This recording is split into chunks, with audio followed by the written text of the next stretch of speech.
Syarif Abdul Jadid bukan keturunan Ahmad bin Isa. Tulisan Kiai Haji Maduddin Usman Al-Bantani tanggal 9 Oktober 2024. Teman-teman bisa membacanya sendiri secara mandiri di link yang saya sematkan di kolom deskripsi. Kitab As-Suluk fi Tabaqatil Ulama wal Muluk adalah kitab sejarah yang memuat tentang nama-nama ulama dan penguasa Yaman.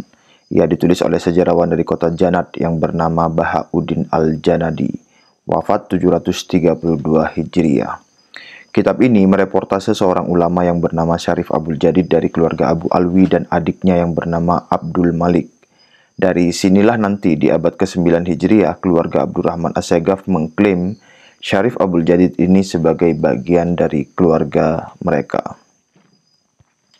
Ketika mengurut silsilah nasab Syarif Abdul Jadid, Al-Janadi menyambungkannya sampai Ahmad bin Isa tanpa menyebutkan dasar dan sumber otoritatif dari kitab-kitab nasab.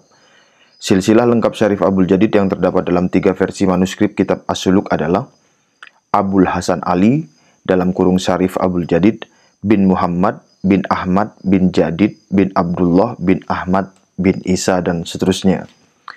Silsilah tersebut tertolak oleh kitab-kitab nasab yang menulis anak keturunan Ahmad bin Isa, di mana dalam kitab-kitab nasab Al-Qadimah dalam kurung terdahulu tidak pernah menyebutkan bahwa Ahmad bin Isa mempunyai anak bernama Abdullah.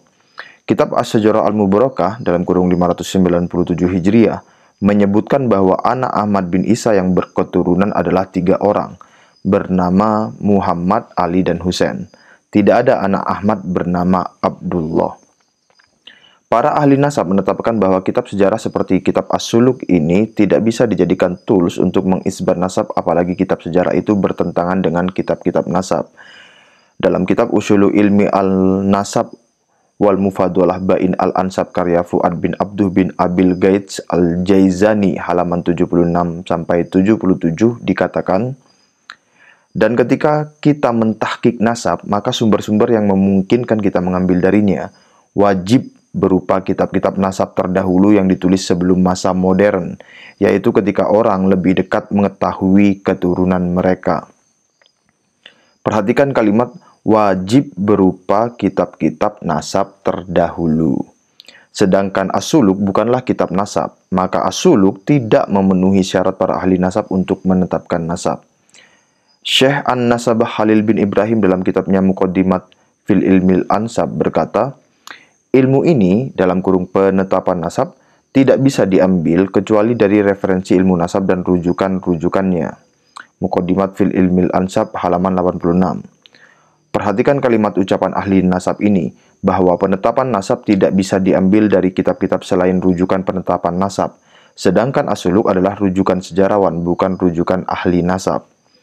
Dr. Abdurrahman bin Majid Al-Qaraja dalam kitabnya Al-Kafi Al-Muntakhab mengatakan, dalam kurung sejarawan tidak boleh didahulukan dari penetapan ahli nasab, khususnya jika ahli nasab itu lebih dekat masanya atau tempatnya. Al-Kafi Al-Muntakhab halaman 71. Perhatikan ucapan seorang doktor dan seorang nasabah dalam kurung ahli nasab ini, bahwa sejarawan tidak boleh didahulukan sama sekali dari apa yang telah ditetapkan ahli nasab. Al-Janadi adalah seorang sejarawan. Ia mencatat nama Abdullah sebagai anak Ahmad bertentangan dengan apa yang telah ditetapkan ahli nasab abad sebelumnya. Maka apa yang telah ditulis Al-Janadi itu sama sekali tidak bermakna apa-apa dalam penetapan nasab. Apalagi kebiasaan para sejarawan tentang pengakuan nasab itu hanya menulis informasi yang ia terima tanpa memverifikasinya. Karena bagi sejarawan, pengakuan itu pun merupakan bagian dari sejarah itu sendiri. Mengenai benar atau tidaknya pengakuan nasab itu hal lain yang akan dibuktikan kebenaran dan kedustaannya oleh ahli nasab. Dalam kitab Al-Ibar karya Ibnu Khaldun dikatakan, dan banyak para sejarawan, ahli tafsir, dan para imam perawi terjadi kesalahan dalam hikayat-hikayat dan kejadian-kejadian karena mereka berpatokan dengan hanya mengutip, tidak peduli yang rusak atau yang baik. Mereka tidak memverifikasinya kepada sumbernya dan tidak mengukurnya dengan serupanya, dan tidak menelitinya dengan standar ilmu dan berdiri terhadap kebiasaan alam semesta dan menguatkan pemikiran dan basyirah dalam berita-berita, maka mereka tersesat dari kebenaran dan bingung dalam lapangan dugaan dan kesalahan. Al-Ibar Al-Maktabah Asy-Syamilah Juz 1 halaman 13.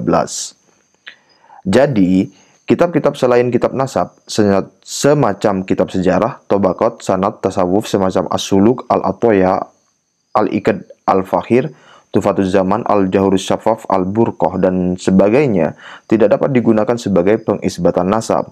Kitab semacam itu bisa untuk menguji apakah nama-nama dalam objek kajian itu merupakan sosok historis atau tidak, tetapi tidak bisa digunakan untuk mengisbat nasab.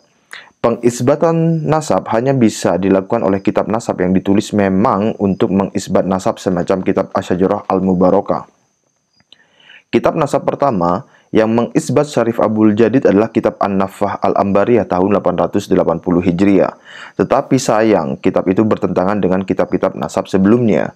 Menurut para ahli nasab, sebuah kitab nasab bisa dijadikan tools untuk mengisbat nasab hanya jika isinya tidak bertentangan dengan kitab nasab sebelumnya.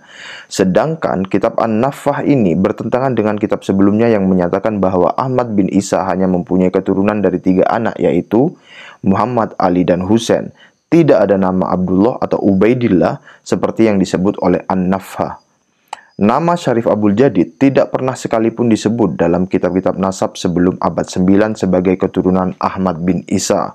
Dengan sangat lemahnya nasab Syarif Abdul Jadid ini, keluarga Abdurrahman As-Segaf mencangkoknya untuk menautkan diri dengan Ahmad bin Isa. Jika yang dicangkoknya saja tidak sah, maka yang mencangkoknya lebih tidak sah lagi.